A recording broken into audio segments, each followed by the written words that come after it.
Yo everyone, it's your friend Koi, and I just want to ask you guys this question. Do you ever just add some random guy from work, from uni, or whatever on Facebook, and who in real life seems to be pretty with it? Like, he's sane enough to be getting along with people. He may even seem normal at first. But then, out of nowhere, your newsfeed is bombarded with cringy, emo, depressing shit. No longer the usual memes that you see on your newsfeed and pictures of people's dogs, to auntie's dinner party, to David's photos in Barcelona. Now your newsfeed is flooded with pictures of Batman, Ryan Gosling, and the equally cringy, self-victimizing quotes. My mistake is showing people my heart. And then there's a picture of Joker in the background saying, "Society, what have you done to me? Fool me once, strike one. Fool me twice, strike three." Or my favorite one back in the day when I was a little kid is this one. Sometimes if you're lucky, you may even be blessed with a full manifesto of this wretched soul's contemplation of ending it all together. So you read this guy's essay out of curiosity and because he's your friend, and then you realize you also want to end it all together because of how depressing it is. What is this phenomenon? And why, if he's so fucking depressed, could see no way out of here? Why didn't he do something about it? Something as productive as ending his own misery. Like, dude, we get it. You're depressed. You want to kill yourself. Fine, you don't have to let everyone know. Just do it. Why do you say that, oh, there's no one in this world who cares about me? And then you go on to post sad stuff as if someone out there will care about you.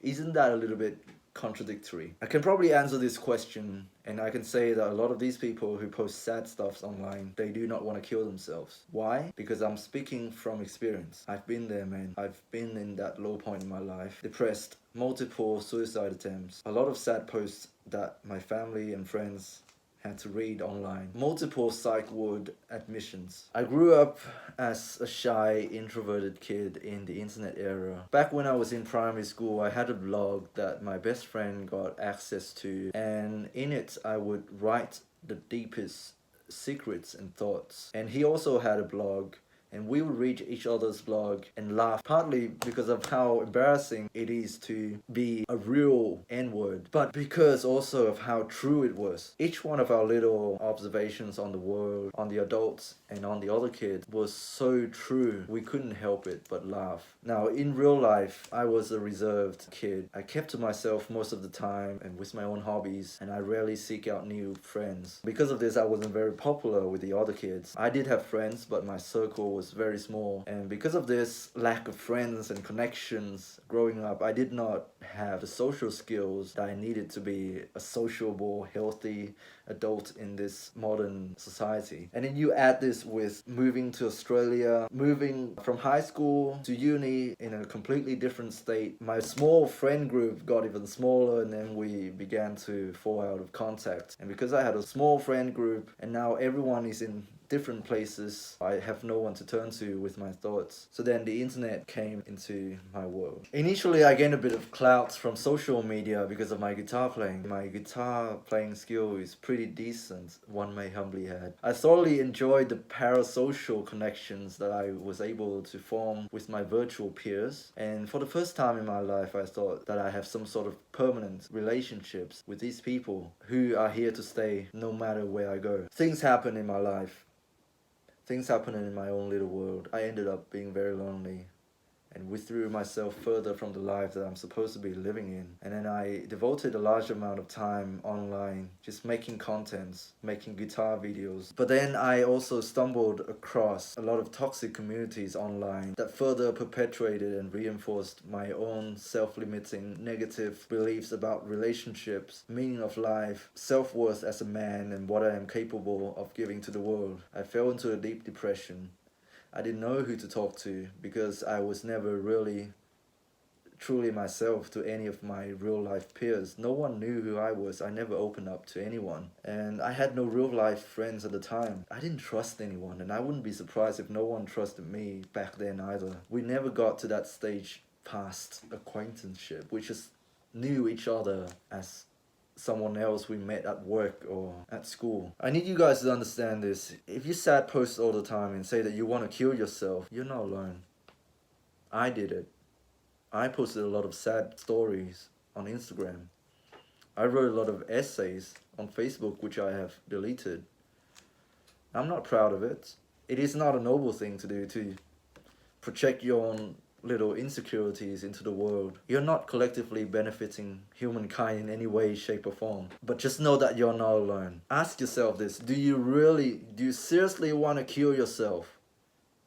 If you're even reaching out to people, if you're even reaching out to people by posting sad stuff on Facebook, on Instagram. To me, that sounds a lot like hope, man. Hope for the slightest bit of attention that you can get from anyone. You're clinging on to that very thin lifeline, man. The thinnest piece of string. It's still hope. You have not given up. If you have decided to cast out your heart and soul into the void and hoping for something in return, you have not lost hope yet, my friend. Likewise, I want to make the connection between what I'm talking about to the black pill and the inkwell community. A message that resonates strongly with these men is that it's over for the modern day man to have a meaningful relationship with a woman. They say women are evil and Sigma males, we don't need relationships anymore. Bitch, shut the fuck up. The mere fact that I am talking about it, and a lot of these men are talking about it, means that we do have hope that one day we're gonna meet someone and that we want a true, authentic love. That's why we care so much. That's why we're talking about it, guys. I have to be honest.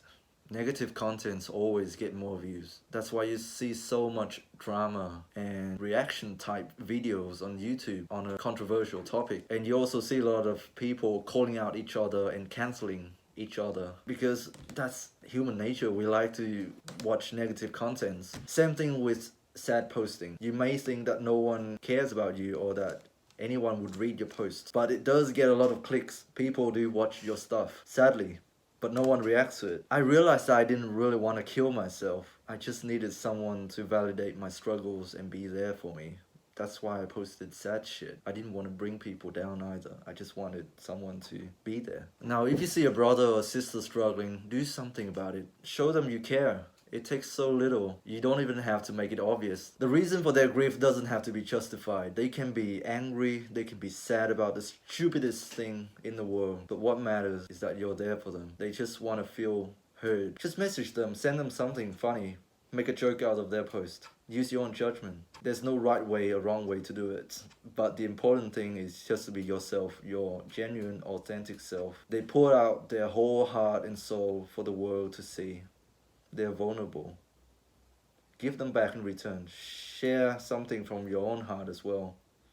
Show them that they are not so alone in this world. With this, I really want to re-emphasize, you're not alone. Life does suck sometimes, but it's also wonderful. I'll show you something that I haven't shown anyone before. These are my messages to myself back in 2020 at my lowest point. I really thought I wanted to end it all right there and then. But look at me now, I'm still here, bitches. It's not to say that I don't feel sad from time to time. I do occasionally post the sad stuff these days.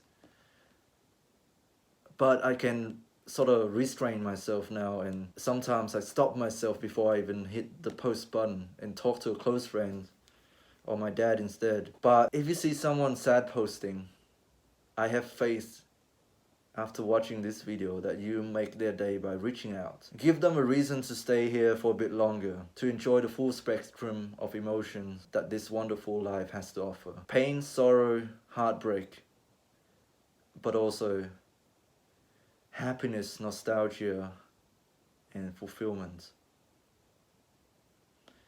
And that's all, friends. Stay strong. God bless.